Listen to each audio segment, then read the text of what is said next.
Assalamualaikum warahmatullahi wabarakatuh. Baik, saya Arjuna ini akan memaparkan makalah kami tentang motivasi people in organization.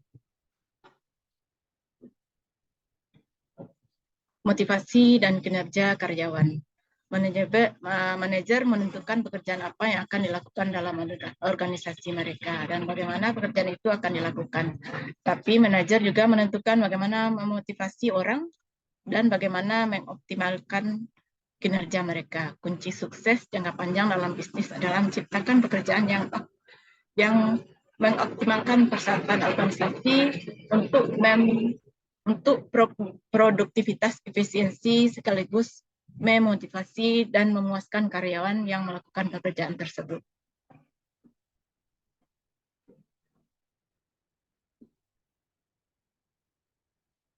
Rancang kerja dalam organisasi. Rancang kerja merupakan metode penting yang dapat digunakan manajer untuk meningkatkan kinerja karyawan.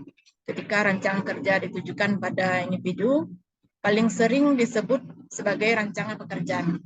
Itu dapat didefinisikan sebagai bagaimana organisasi mendefinisikan dan menyusun pekerjaan. Seperti yang akan kita lihat, pekerjaan yang dirancang dengan baik dapat berdampak positif pada motivasi, kinerja, dan kepuasan kerja dari mereka yang melakukan. Di sisi lain, pekerjaan yang dirancang dengan buruk dapat merusak motivasi kerja dan kepuasan kerja.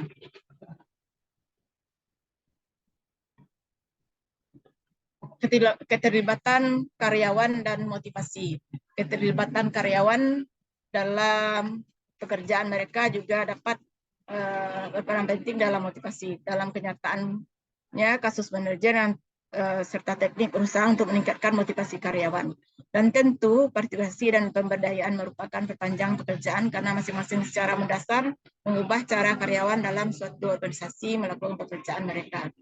Partisipasi terjadi ketika karyawan memiliki suara dalam pengambilan keputusan tentang pekerjaan mereka sendiri. Kedua, pemberdayaan adalah proses yang memungkinkan pekerjaan menetapkan tujuan kerja mereka sendiri, buat keputusan, memecahkan masalah dalam bidang tanggung jawab dan wewenang mereka. Dengan demikian, pemberdayaan adalah konsep yang agak luas yang mendorong partisipasi dalam berbagai bidang, namun tidak terbatas pada pekerjaan itu sendiri, konteks pekerjaan dan lingkungan kerja. Selanjutnya, pengaturan kerja yang fleksibel. Selain mendesain ulang pekerjaan yang sebenarnya dan penggunaan dari karyawan, banyak organisasi saat ini bereksperimen dengan berbagai pekerjaan yang fleksibel. Pengaturan ini umumnya dimaksud untuk meningkatkan motivasi dan kinerja karyawan dengan memberi pekerjaan yang lebih banyak, fleksibel tentang bagaimana dan kapan mereka bekerja. Di antara pekerjaan fleksibel yang lebih populer adalah jadwal kerja fleksibel, jadwal kerja diperpanjang, pembagian kerja, dan telekomunikasi. Memotivasi karyawan melalui rewards atau penghargaan. Yang pertama, dalam memotivasi tersebut ada penetapan tujuan. Penetapan tujuan ini adalah suatu metode yang berguna untuk meningkatkan kinerja karyawan. Dari sudut pandang motivasi, tujuan adalah berarti sasaran yang digunakan untuk sebagian besar organisasi. Mereka memberikan kerangka kerja yang berguna untuk mengelola motivasi. Yang kedua, manajemen kinerja dalam organisasi. Ini adalah inti dari manajemen kerja adalah pengukuran aktual atas kinerja individu atau kelompok. Pengukuran kinerja atau penilaian kinerja adalah proses di mana seorang mengevaluasi pekerjaan, mengevaluasi perilaku kerja karyawan melalui pengukuran dan perbandingan dengan standar yang ditetapkan sebelumnya. Lalu mendokumentasikannya, lalu mengkomunikasikan hasilnya kepada karyawan. Selanjutnya adalah penghargaan individu dalam organisasi. Salah satu tujuan utama manajemen kinerja adalah memberikan dasar untuk memberi penghargaan kepada karyawan.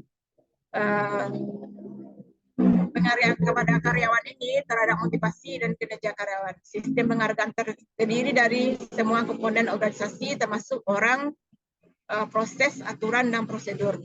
dan aktivitas pengambilan keputusan yang terlibat dalam pengalokasian kompensasi dan tujuan tunjangan kepada karyawan sebagai imbalan atas kontribusi mereka kepada organisasi.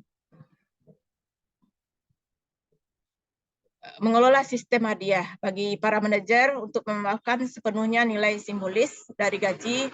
Harus ada persepsi di pihak karyawan bahwa imbalan mereka terkait dengan kinerja mereka. Misal jika setiap orang dalam suatu organisasi mulai bekerja dengan tarif per jam dan kemudian menerima kenaikan upah yang telah ditentukan sebelumnya setiap 6 bulan atau tahun atau per tahunnya, jelas tidak ada hubungan antara kinerja dengan imbalan. Sebaliknya, organisasi menunjukkan bahwa semua karyawan tingkat pemula memiliki nilai yang sama dan kenaikan gaji hanya terkait dengan lamanya karyawan bekerja di organisasi. Ini berlaku apakah karyawan tersebut adalah karyawan top, rata-rata, atau biasa saja. Satu-satunya persyaratan adalah bahwa karyawan tersebut bekerja dengan cukup baik untuk menghindari pemecatan. Sistem pembayaran partisipasi. Sistem pembayaran partisipatif ini dapat melibatkan karyawan dalam desain sistem administrasi atau keduanya. Sistem pembayaran dapat dirancang oleh anggota staf Departemen Sumber Daya Manusia organisasi, komite manajemen dalam organisasi, konsultan, karyawan, atau kombinasi dari sumber-sumber. Ini organisasi yang telah menggunakan gugus tugas karyawan manajemen bersama untuk merancang sistem kompensasi. Umumnya telah berhasil merancang dan menerapkan rencana yang dapat digunakan manajer dan diyakini oleh karyawan. Kerahasiaan gaji. Ketika sebuah perusahaan memiliki kebijakan informasi gaji terbuka, jumlah gaji yang tepat untuk karyawan adalah pengetahuan umum.